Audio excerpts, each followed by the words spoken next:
Good morning. Thank you, Trevor. A little Radiohead first thing in the morning. I love it. Well, hello, friends. I need to open up my welcome announcements here so I can actually read them. Welcome to the First Parish Church of Stowe and Acton, a welcoming and spiritual community. My name is Aimeé Ledwell, and I serve on, a bunch of stuff. Most recently, the Native Justice Council, but also the Council on Ministry, stuff. For those of you visiting FPC for the first time, we welcome you. Please let us know you were here by filling out one of our visitor information cards in the pews. They're a little orange guy, like this. All right. And hand it to an usher or drop it in the plate. Our minister, staff, and board are listed on the front of the order of service. Please feel free to ask me or any of these people for more information. If you would like a large print order of service or hymnal, or an assisted listening device, please ask our ushers. Our listening devices are small radios. Anyone is welcome to use one of these to listen to the service from another space in or around our building. Nursery care is available during the service. For K through 5 children, children usually attend the first part of the service and then leave for classes. Once a month we have children's chapel where the children begin in the community room, but not right now. Oh, in the vestry. Okay. In the vestry. I'm going to note that.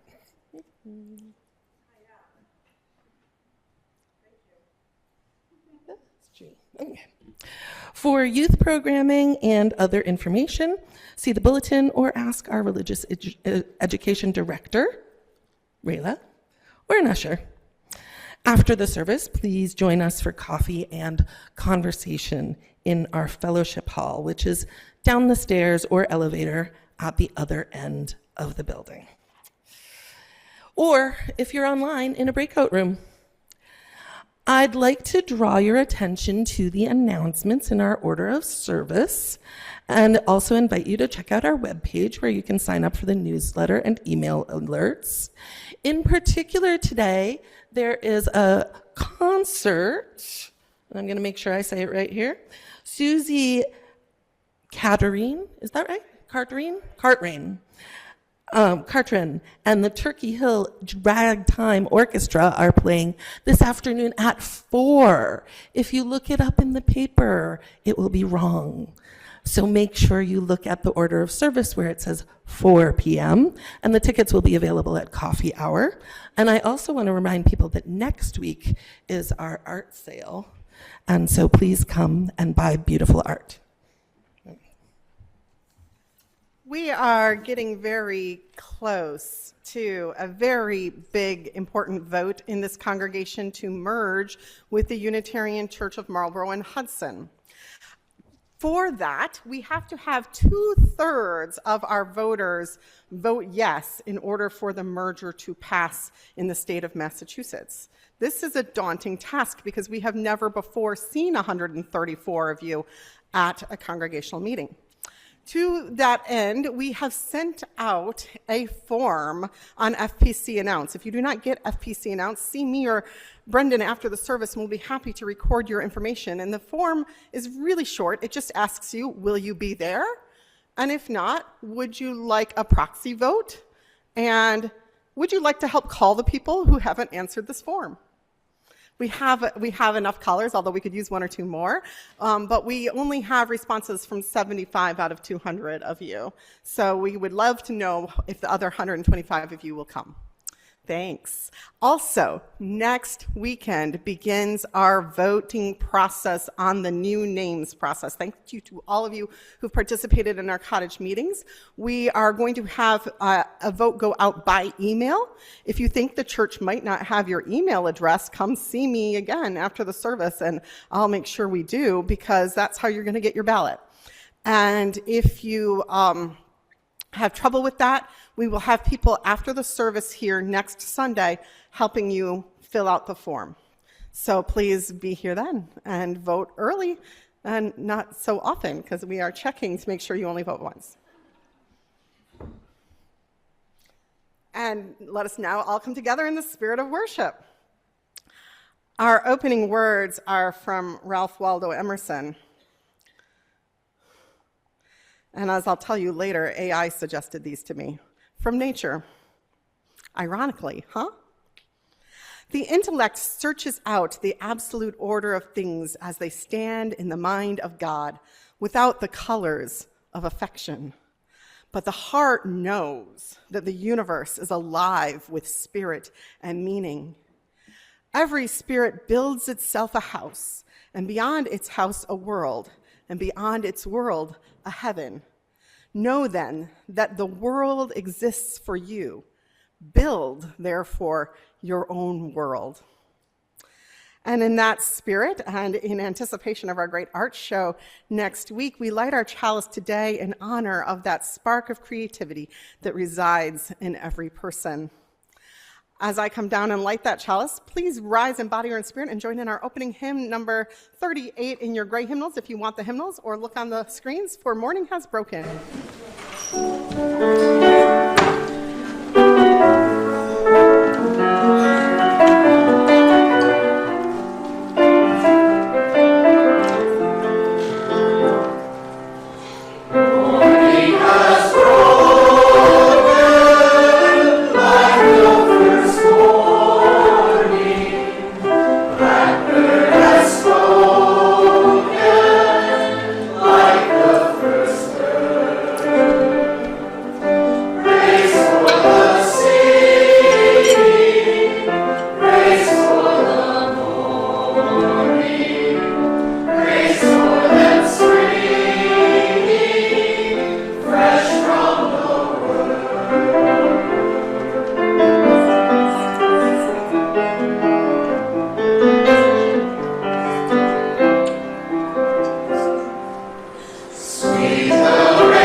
Please remain standing for the covenant and affirmation. Love is the spirit of this church, and service its law. This is our great covenant, to dwell together in peace, to seek the truth in love, and to help one another.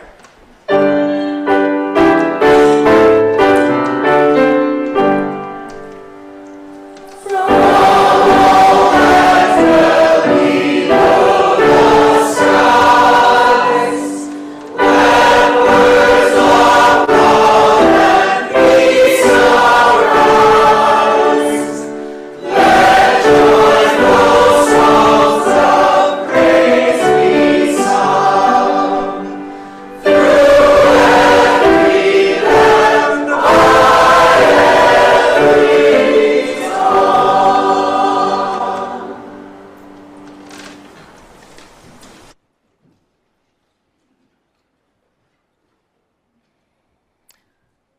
I ask that you honor this land, whether you are native to it or from another place. We honor the land because it is precious, because our ancestors celebrated this land and gave gratitude for it, speaking to the 7 directions: east, south, west, north, above, below, and within. 10,000 years ago, we were here, giving thanks for the plants and the animals. 1,000 years ago, we were here, giving thanks for the hills and the forests, rivers and oceans. 400 years ago, when colonists came to the Dawnland, we were here, giving thanks for good food and clean water. And we are still here today, giving thanks for the sky and stars, sun and moon. We are here raising our children and honoring and burying our dead, just as our ancestors did. We are here and we give thanks to Creator for this sacred land we stand upon. We are standing on the traditional lands of the Nipmuc, Wampanoag, and Massachusetts people. We pay respect to elders who lost their lives in the colonization of this land and recognize that these indigenous tribes are still today facing violations of sovereignty, territory, and water. We honor the stories that have shaped this place and the stories yet to be told.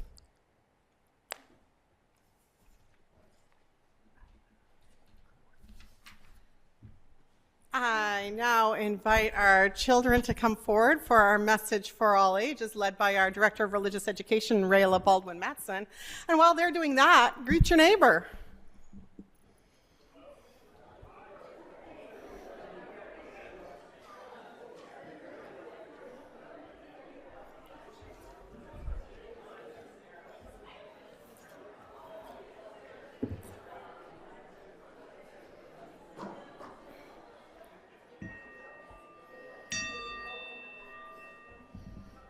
I'm learning to ring a bell.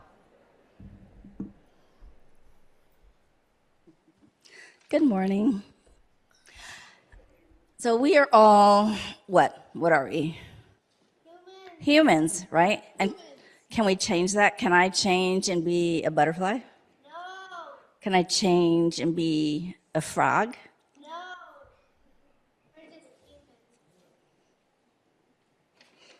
If I put this on, can I change and be the king of the jungle and be a lion? No. No, but I have the crown. Am I still human? I'm a human. Oh, Tyler said I'm still human. Thank you. If I put this on, am I a bumblebee?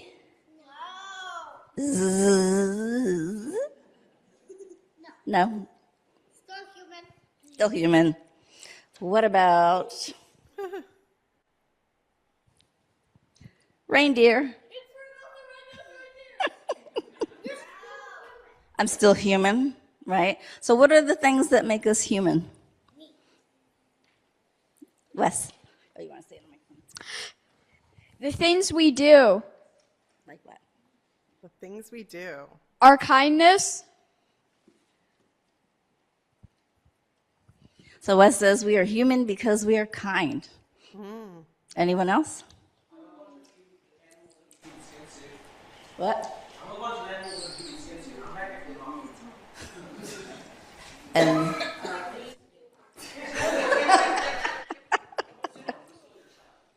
We have one person. I want to hear what you said. Personhood here who says that they are a bunch of animals in a skin suit. You said what? a bunch of animals in a skin suit and not technically human. Gotcha. So, do you know what's unique about humans? Can a bee come in here and light our chalice? No. Why not? They don't have hands. They don't have hands. Wes? That could be dangerous. The thing is that they don't love, no animal can love like us. Animals don't love like us? Are you sure? They do. They love like us? You say they do? We'll have to find the answer to that. That's okay. These are great things to think about and ponder about with the ethics of the Can a reindeer make a paper bag? No. So they're so... Hands, they don't have 5 digits. They don't have 5 digits hands. Some things aren't repeated in the microphone. So, you all know about AI, right? Yeah. What does that stand for? Wes? I know that the I stands for intelligence. And the I stands for intelligence. Lily? Yes, artificial intelligence. And a lot of people spend a lot of time on their computer talking to computer people. Are computer people human? No, because they don't have what? Yeah. 5 digits. Can the computer people light our chalice? No. So although it's fun and nice sometimes to have AI friends, we still want to always make connections with real people in this world. Okay? Wes, you ready? Okay.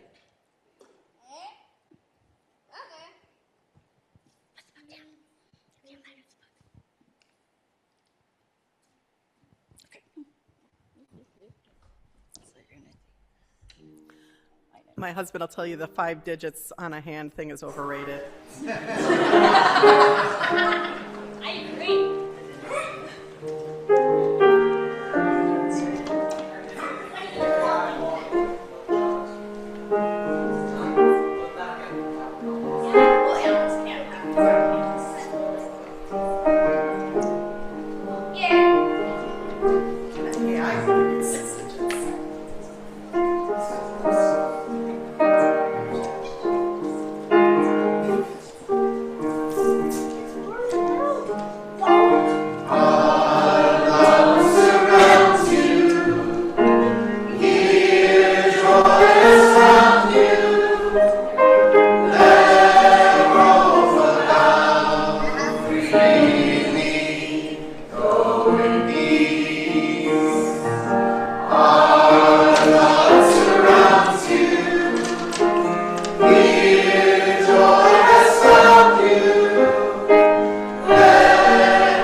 Whether it's what makes us human and distinctive in that way or not, surely part of the blessings of being human is the ability to give care and comfort to one another.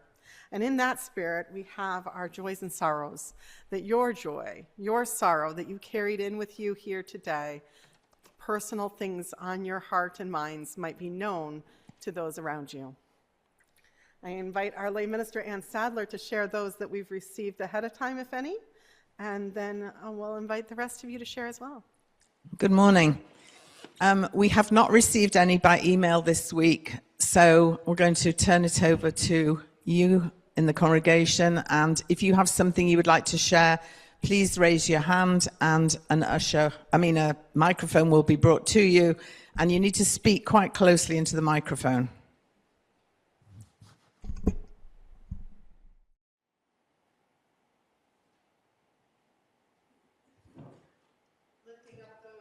Joys and sorrows that have been shared, and those that have been kept in our hearts but are still together in this beloved community, we light one last candle.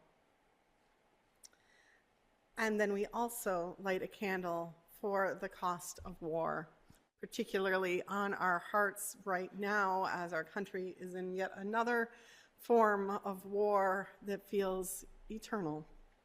We long for peace. Our words for prayer and meditation today come from the Reverends John and Sarah Gibb Millspaw.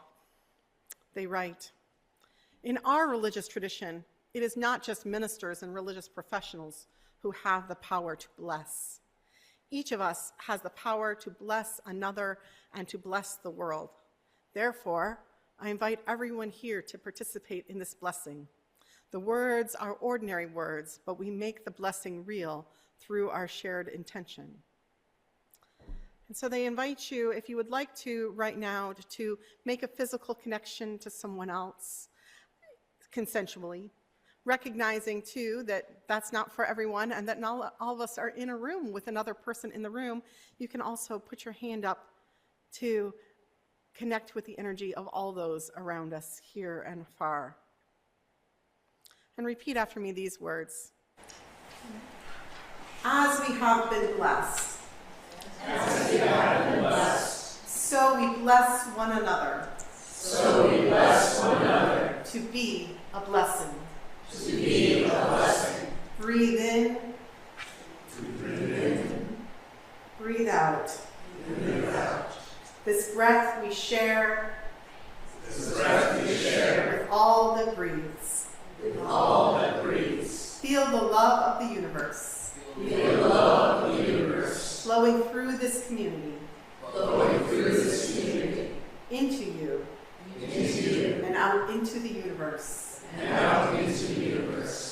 Let the love of all the universe. Your love. Flow outward. To its height. Its depth. Its broad extent. Thank you. You are more than you know, more beloved than you know. Take up what power is yours to create safe haven, to make of earth a heaven. Give hope to those you encounter, that they may know safety from inner and outer harm. Be happy and at peace, healthy and strong, caring and joyful. Be the blessing you already are. That is enough. Blessed be. Amen. And these words were adapted from some Buddhist scriptures.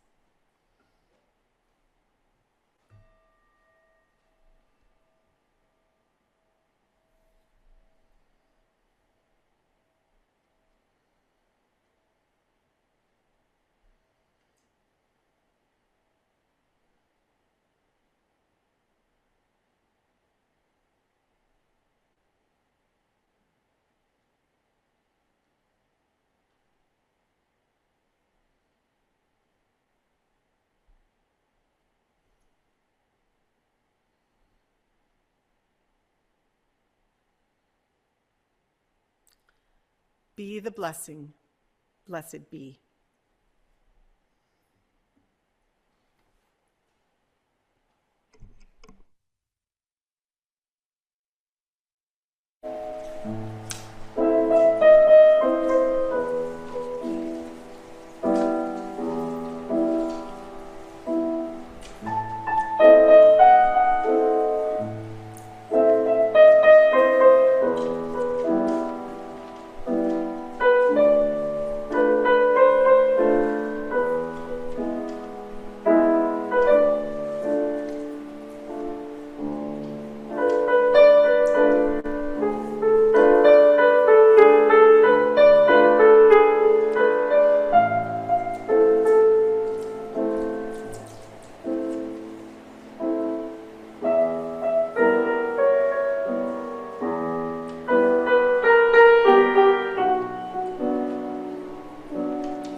to the prompt, write me a Unitarian Universalist sermon about AI and ethics and the nature of creativity in the style of the Reverend Cynthia Landrum, ChatGPT gave me a document titled The Co-Creators, in which it generated these words. I invite you to think of AI not as a rival, but a reminder that creativity has never been a solo act. We are part of a long human story, one generation teaching the next, one mind learning from another. We are co-creators with each other. And perhaps, in the deepest sense, we are co-creators with the unfolding universe itself. The real miracle was never the machine. The miracle is that consciousness exists at all, that stardust learned to think, that matter learned to imagine, that human beings can gather in community, ask ethical questions, and choose again and again to bend our creativity towards love. Thus ends the reading. Our plate is shared this month with the Boston area Gleaners. More about them can be found in your order of service. I'll tell you that my favorite artist, the only person I've ever gone to see in concert 3 times, is Paul Simon. And Chris knows this, so he knows I'll never refuse a Simon and Garfunkel or Paul Simon song.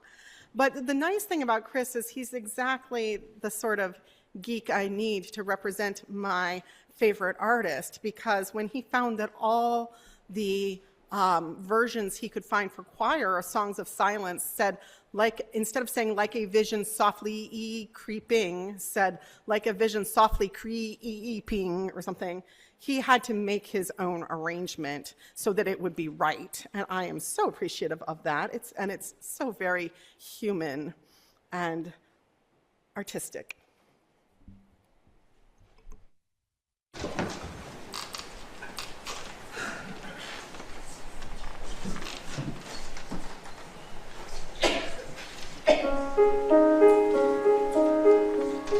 Oh, darkness, my old friend, I've come to talk with you again, because the visions of the creeping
So if you ask, is AI ethical, or is it ethical to use AI, the conversation quickly goes to, and often stops, at one of two places. The first is the question of the environmental impact of AI. And given that there is environmental impact to using AI, is it really ethical to use it? And for that, you can either stop right away at no, because it uses a lot more energy and water than if you don't use it, or you can stop at the argument that there is no ethical consumption of anything under capitalism anyway. I'm more in that latter camp. There are costs to everything, and we all pick and choose what we do for the environment. I choose to use dry bar shampoo instead of liquid shampoo to save the water weight costs in transportation, but I have to special order it. But I have to special order a lot of products anyways because of my allergies. But I could choose to never wash my hair. If you've ever watched the TV show The Good Place, this is where it gets to over the years, that the system of checks and balances in the universe is so biased that if all of it was weighed, nobody would ever get to heaven. I was sitting with my friend Dawn Cooley on Zoom, the Reverend Dawn Cooley, who is a geek in her own right, and I use this word with love and affection as something I described for myself. She was a programmer, I believe, before going into the UU ministry. And we talked about AI at length. And she was going on about this environmental analogy, and then she had to write it all up and publish it the next day because she was so wound up by our conversation, I think. She writes this: opinions on AI, specifically LLMs, remind me of recycling. If you recycle because it aligns with your values, that's great. I do it too. But don't kid yourself that your recycling is going to save the planet. And don't imagine that if every individual, as opposed to every corporation, recycled diligently, that alone would save it either. AI is the same way. If you don't want to use it, that's completely valid. You do you. But don't fool yourself into thinking that if none of us regular people used it while corporations barreled ahead, that it would slow the development or trajectory of this technology one bit. And she goes on, the recycling comparison runs deeper than you might think. There's strong evidence that the consumer recycling movement was deliberately promoted by the plastics industry to shift blame away from corporations and onto individuals. Internal industry documents show that oil and plastic companies knew recycling would never work at scale, but they pushed it anyway to avoid regulation and keep selling more plastic. Even the chasing arrows symbol thingy on your plastic containers was created by the industry, not to indicate recyclability, to make you believe it was recyclable. And to this day, only 5 to 6% of plastic in the US ever gets recycled. She goes on. Now ask yourself, who benefits when the AI conversation gets reduced to whether you are a good or bad person for using ChatGPT or Claude or whatever? It's definitely not the people being harmed by AI. While we're busy policing each other's individual choices, the corporations developing this technology face less pressure to address the things that actually matter. Things like labor exploitation, environmental costs, unchecked surveillance, algorithmic bias. The moral purity debate is a distraction. End quote. So AI does have environmental cost, but so does your shampoo. And so does every single Google search you make, which is now using AI technology of a sort. So is every time you check the weather app on your phone, which is using AI technology. So we choose all the time what we will do and we won't do, and AI is a tool with enormous use. I recently heard how you can have it on your email, and you can have it put appointments right on your calendar for you as people email you with appointments. Now, those of you who've worked with me for a few years, think of how many meetings over the years I wouldn't have missed if I used this tool. It boggles the mind. Is it worth the cost? The way we save the universe isn't by personally not using this tool at the universe, at our disposal, or by using dry shampoo, or by planting a tree every time we travel by plane.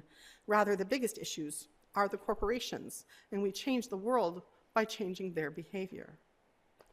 The other argument that quickly is made against AI is that corporations creating it are using it for unethical things, for problematic things. And so in using AI, are you supporting that? Not really, I would argue. Rather, the ability of corporations to market AI for war use makes it profitable. That's what's making it profitable. And it allows them to offer the free and cheap tools they offer to the rest of the market, not vice versa. I would say you can argue against giving money to those AIs which are used for war. The same way I would argue not to give your money for corporations that are funding the war in any way if you're boycotting war. But I see using free tools differently when you're not too actively promoting them. It's similar to how I will still watch a Harry Potter movie if it's being shown on TV free somewhere and I happen to scroll past that channel in my hotel room. But I won't buy another book or, sadly, a ticket to Universal Studios because of the anti-trans hate of J.K. Rowling and the way she's used her wealth for harm, so I won't add to that wealth. But again, sadly, there's no ethical consumption under capitalism. We are ultimately funding war, funding hate campaigns, funding the destruction of the environment, and we're doing it every day unless we are folks who are truly off the grid. And so what we have to do is use political power and fight the corporations and fight the politicians to change the world for the better, not just simply try to constantly argue about our own ethics of consumption. There is no question that AI is being used for nefarious purposes, yes? But in that, it's like any tool. Cars are used for very bad things, for trafficking, for kidnapping, for murder. But that doesn't make the car evil. And some tools do lend themselves more to harmful usage. There's the gun. But I don't think AI is a gun. It is like the internet itself. It is used for war. It is used for greed. It is used for harming people deliberately. It is used for fraud. I had to warn my mother about AI this week when she shared an AI image on Facebook because, well, what's the problem with that? Maybe you've noticed Facebook is flooded with AI images. Pinterest, flooded with AI images. If you look up clothes, you'll get hundreds of clothes that are not made by humans. What's the harm? The harm is when you click on and give it an emoji, or you like or share it, one of those, and you do that with one of those images, you get into the cycle where you're seeing more and more. And what are the sites doing this for? They're doing it for a reason. They're doing it to get revenue for them, to get you to click on something that gets them revenue for the clicks, or they're doing it to get you to purchase something that they have an AI-generated image of, and it's really a scam. Have you seen those images of AI dogs that you can buy that are really just a bad stuffed animal when you get them? I've watched videos on this. I didn't buy one. Or they can be used to get you into a pattern of scams that are more deep. By clicking on things, you're telling the AI generators that you are bait, that you're vulnerable, and then they will up the ante. That's what it's for. There's no question that this is a tool that is used to harm and being used in harmful ways. Stuffed puppies are the most innocuous examples, which is why I chose them. But obviously, the real examples range up to the truly horrific and range up to war. But you see, now I have to give you a little self-disclosure because I am very biased here. I was raised by two computer professionals. My favorite childhood toy was my Apple IIe, and one of my childhood games was learning to program this little green triangle to move across the screen with BASIC. I played around with early Turing test games that were designed to fool you into thinking that they were human. And in college, I joked that I decided to go into English because it was the most difficult thing for me. It was harder than computers. Because with my neurodiverse mind, as I later learned to explain it, coding is so much easier than metaphor. Metaphor is hard. But I also majored in psychology, and towards the end of that degree, I was starting to move towards thinking about going into the psychology edge of artificial intelligence, taking advanced courses in decision-making, particularly because AI theory wasn't offered as a course itself yet, even at the University of Michigan. And so I took some computing coding coursework just as an elective, and unfortunately I was too close to graduation by the time I really started to delve in it, and so my life took different paths. But I was interested in those days in making AI happen. So here's my bias. I think we have to basically set aside the question of the ethics of AI and corporate harm, or if it can be used for harm, which it absolutely can be, and focus instead on the question of what AI itself does. Is that ethical? In searching through images and the words it has at its disposal and generating something in response to your query, is that ethical in and of itself? Now that's the question. And you know my bias. So let me tell you what I think about art. Ultimately, I stopped being an English major because I came to this conclusion in myself that I couldn't get past, that all art is derivative.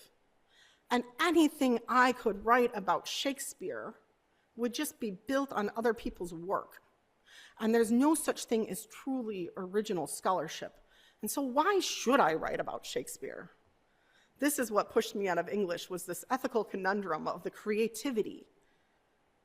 And my graduate degree in English became much more fun when, instead of studying Shakespeare, I took a course on hypertextuality in cyberspace and made my first website instead. Do you feel like you're seeing a whole different side of me today? Chris is shaking his head no wherever he is, because he's seen me geek out over a spreadsheet. If Kelsey's in here, she's saying no, because she's seen me geek out over the forms that you're using to vote on names next week. We, as humans, we designed AI, and we designed it to do what we do, but just do it better and faster and wider. And so art that it creates, I think, is much like what we would do, although it's still learning. It studies a style, it analyzes it, it produces its own thing. And it is still doing so pretty poorly. It's not really artificial intelligence yet. It's not passing the Turing test. It's not generating great art. So here's a little share. I asked ChatGPT to create an image of me. I said, make a gentle and kind caricature of the Reverend Dr.Cynthia Landrum. And I came out blonde. I came out like this. And then I asked it, well, oh, it doesn't want to advance slide. Here we go. I'm going to have to use a whole computer here. Then I said, okay, create a caricature of me, just using the word me, and my profession based on everything you know about me. And it thinks I'm a tech person. And it put me in a room filled with machines. So that should, I love that headset, actually. It was kind of funny because it's my glasses turning into a headset, because AI doesn't really understand things, right? So, and I wore these glasses today so you could see where it got that part of the image. So then I said, okay, create a caricature of the Reverend Dr. Cynthia Landrum based on what you know about me. And it put blonde Cindy in a sanctuary filled with lots of computers. And I still have this really beautiful stole that everybody has been envying. But I mean, it thinks I use a Mac. Doesn't it know? I was raised on the Apple IIe. But then I went DOS after that. Nope, it doesn't. So you might not have noticed, but that last picture of blonde Reverend Cindy, she had 6 fingers, too, on her. I mean, I think it's because she's really the evil person who killed Inigo Montoya's father. 5 fingers is not necessary, and 6 is just way too many for me. Yes. And even the me that looks more like me is airbrushed and skinnier and doesn't have the neck wrinkles. because AI is based on artificial and societal standards of beauty that we've created, and it doesn't know the ethics of that. It doesn't know how to weave in fat liberation. It doesn't know how to incorporate multiculturalism into its art yet. It's very biased in how it's created.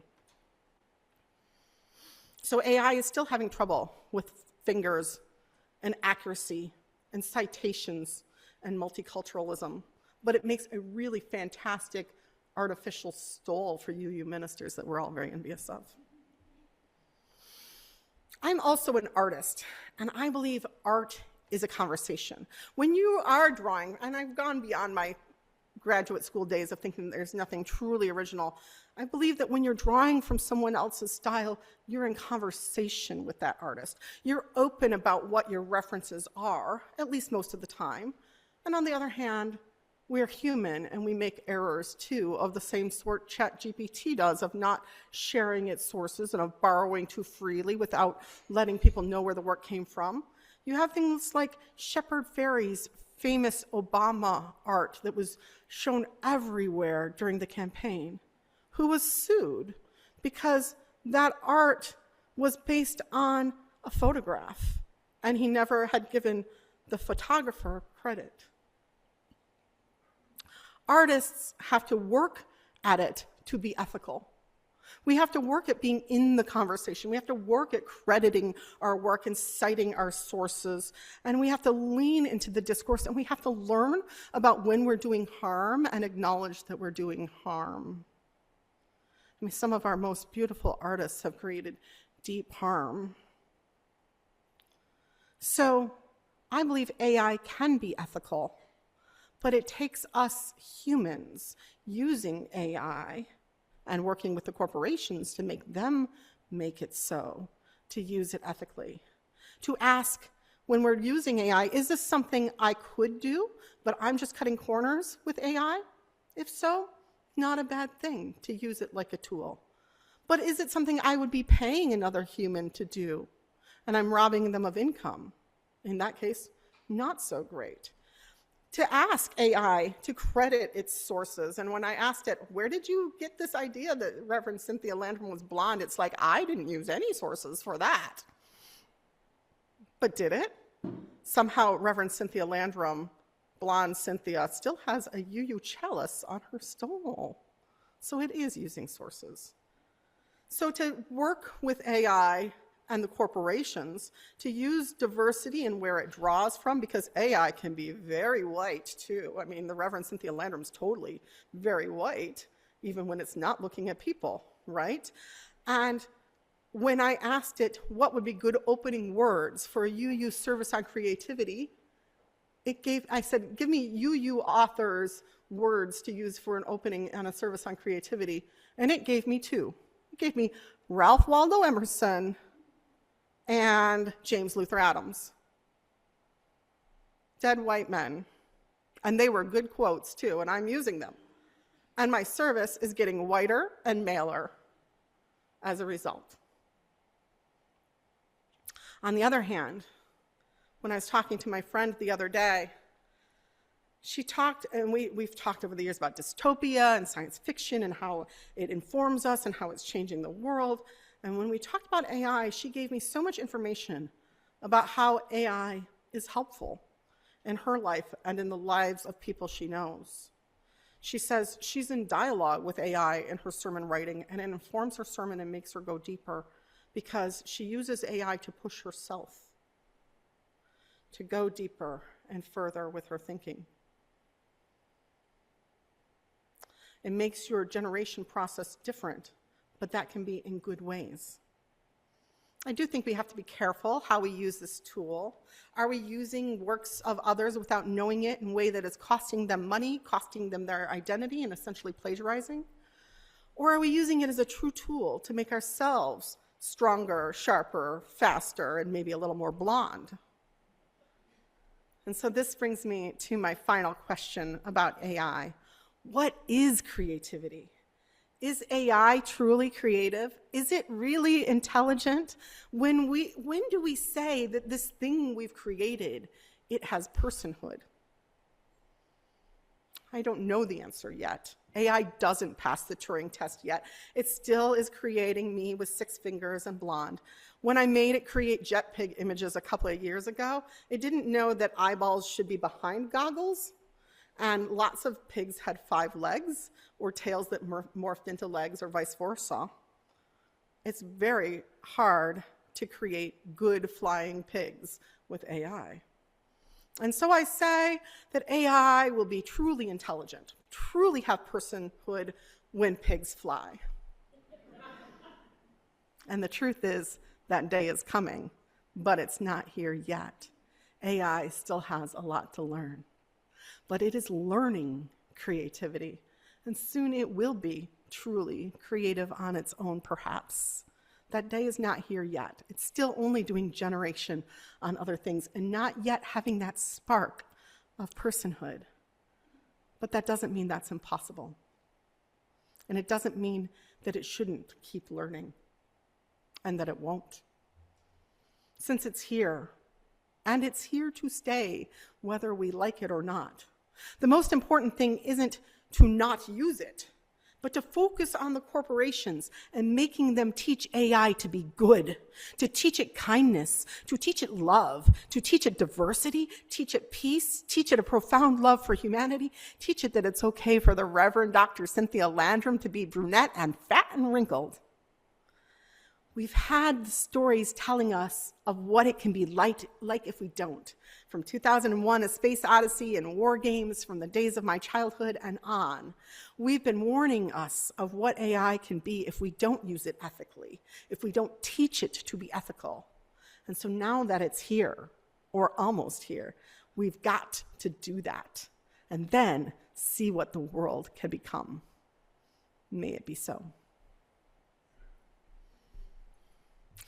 Our closing hymn is for us. We are building a new way. This is hymn number 1017 in your teal hymnals if you want to use a hymnal, or the words will be up on the screens in front of you.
At your next auction.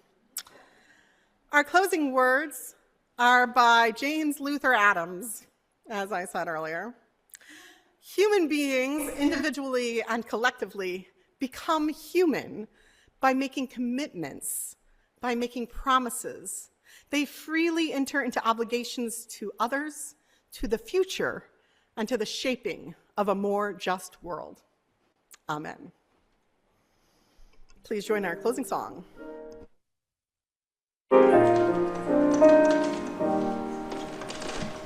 Peace be with you till we meet again.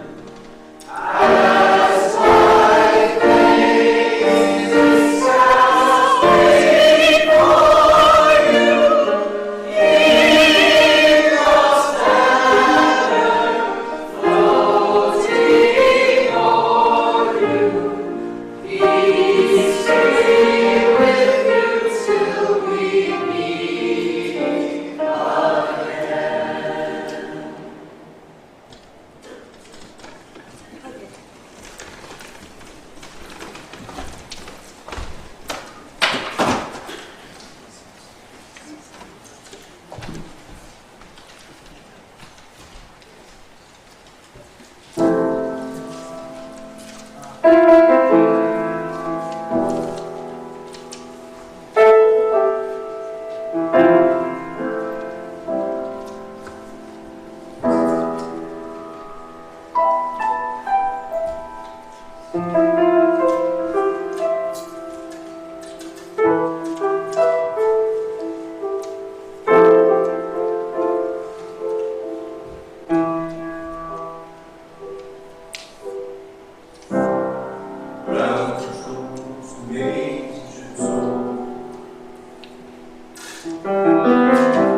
Ground control to Major Tom.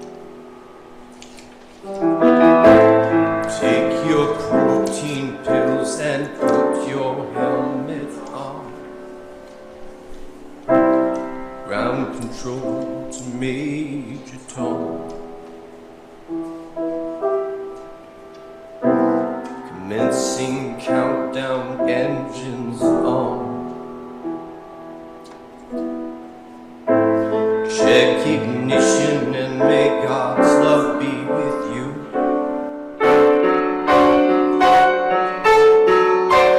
This is ground control to Major Tom. You've really made the grade, and the papers want to know whose shirt to wear. Now it's time to leave the capsule if you dare. This is Major Tom to ground control.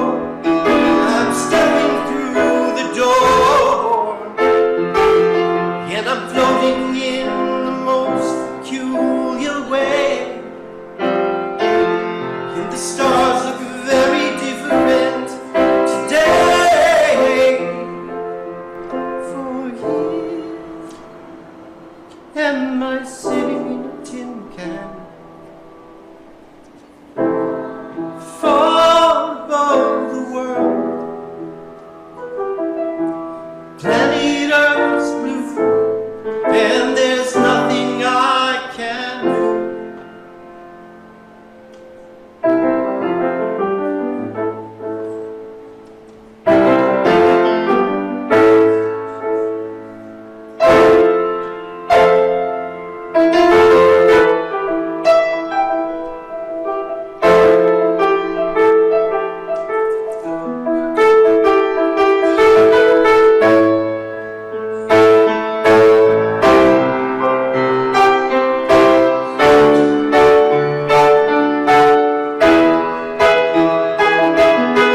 Though I've passed 100,000 miles, I'm feeling very still, and I think my spaceship knows which way to go. Tell my wife I love her very much, she knows. Ground control to Major Tom, your circuit's dead, there's something wrong. Can you hear me, Major Tom? Can you hear me, Major Tom? Can you hear me, Major Tom? Can you